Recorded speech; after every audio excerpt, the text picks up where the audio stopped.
মাধুকরী বা ভিক্ষাবৃত্তি হলো মৌমাছির মতো বিভিন্ন ঘর থেকে অল্প অল্প করে সামগ্রী সংগ্রহ করার প্রাচীন প্রথা। এটি সাধারণ ভিক্ষা থেকে একটু আলাদা, কারণ এতে অন্তত 5টি বাড়ি থেকে ভিক্ষা নেওয়া হয় এবং এর মূল উদ্দেশ্য সংসার থেকে বিচ্ছিন্ন থাকা। এবং আমাদের বাবা প্রতিদিন শিরিডির নির্দিষ্ট 5টি বাড়ি থেকে ভিক্ষা নিতেন এবং আধ্যাত্মিক সাধকদের কাছে ভিক্ষাবৃত্তি হলো নিজের অহংকে ধ্বংস করার একটি পথ।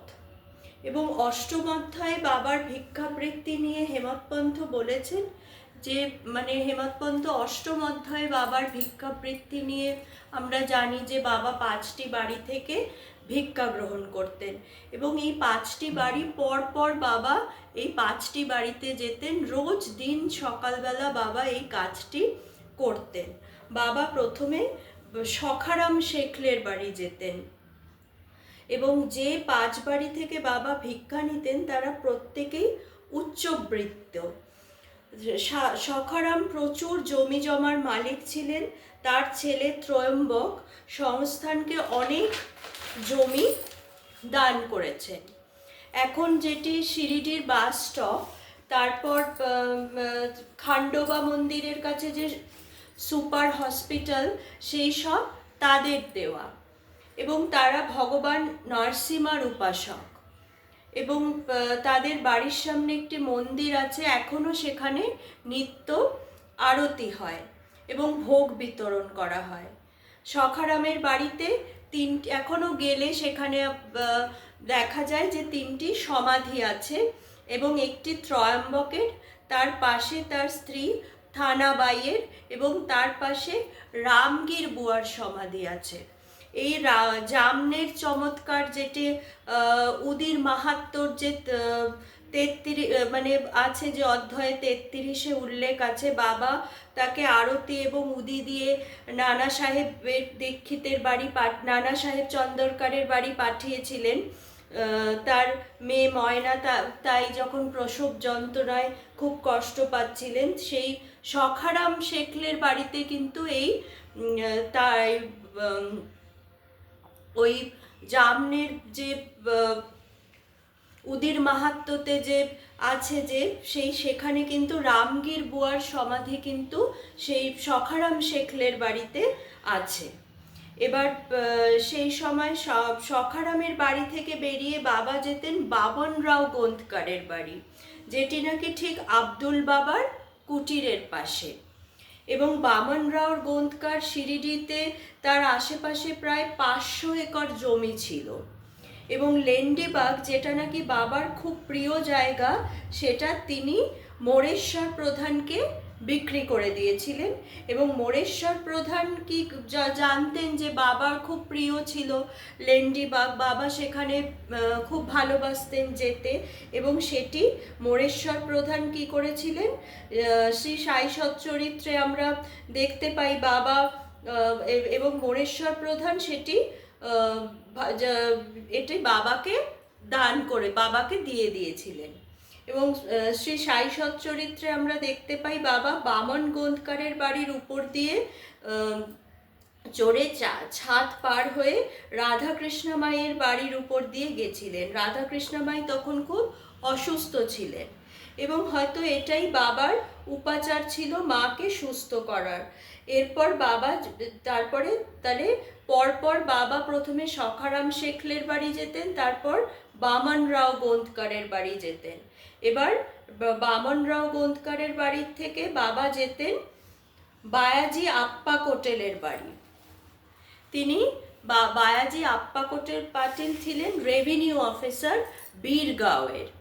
তার 11 বছর বয়স থেকে তিনি বাবাকে সেবা করতেন।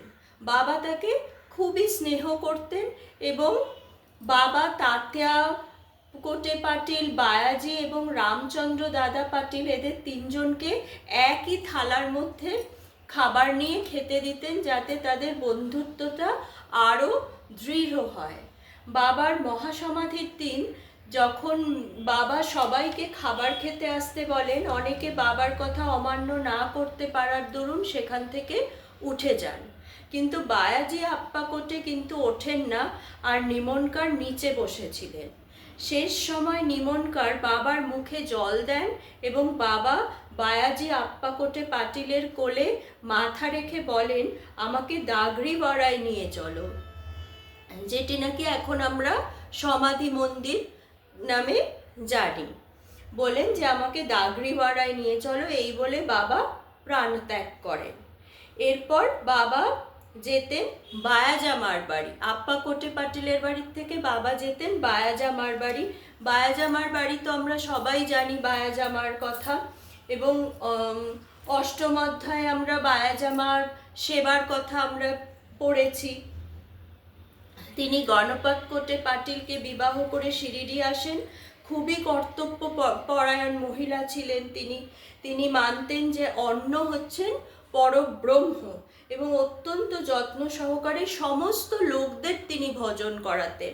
তিনি প্রথম এই বাবাকে নিমবৃক্ষের নিচে খেতে দিতেন এবং জঙ্গলে জঙ্গলে খুঁজে বের করে খাওয়াতেন। ঠিক মা যশোদার মতো বাবাকে স্নেহ করে খাইয়ে তারপর নিজে খেতেন। বাবা বলতেন বায়াজামা বাবার বড় বোন, তাই তাত্ত্বিয়া বাবাকে মামা বলে ডাকতেন। সবশেষে তাজিম খানের দরগা পার হয়ে নন্দরাম মারওয়ারির বাড়ি যেতেন। অধ্যায় 16-17-তে তার উল্লেখ আছে, যেখানে বাবা ব্রহ্মজ্ঞান লাভের জন্য এক ভক্ত বাবার কাছে আসেন এবং বাবা তাকে নন্দরাম মারওয়ারির কাছ থেকে 5 টাকা নিয়ে আসতে বলেন। এই নন্দরাম মারওয়ারিরা রাজস্থান থেকে এসেছিলেন, এবং নন্দরাম মারওয়ারির স্ত্রী বাবাকে খুব স্নেহ করে খেতে দিতেন, কিন্তু তাদের কোনো সন্তান ছিল না, এবং নন্দরামের মা বাবাকে বলেন যে তার বৌমাকে যেন তার সন্তান হয়, এবং ঠিক যেরকম দামু আন্নাকে আম্রলীলার সাহায্যে যেরকম দামু আন্নার সন্তান হয়, ঠিক সেরকম এখানেও কিন্তু দামু আন্নার মতো আম্রলীলা হয়েছিল। বাবা নন্দরাম মারওয়ারির স্ত্রীকে 3টি আম দিয়েছিলেন, এবং এই 3টি আমের সাহায্যে নন্দরাম মারওয়ারিরও কিন্তু 3টি সন্তান হয়। এবং এখন আমরা সেই দোকানগুলো যে দেখি, যে দ্বারকামাই স্টোর, দ্বারকামাই এম্পোরিয়াম, এগুলো কিন্তু সব এই নন্দরাম মারওয়ারির।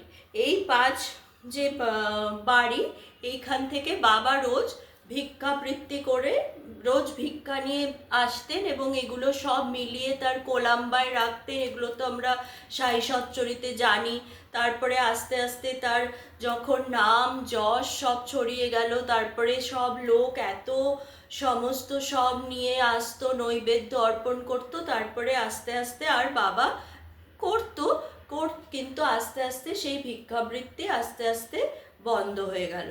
এই হলো বাবার ভিক্ষাবৃত্তি নিয়ে আজকে একটু আপনাদের সঙ্গে বলার ইচ্ছা হলো, তাই একটু অনেক দিন পর একটু বাবাকে নিয়ে বললাম। ভালো থাকবেন।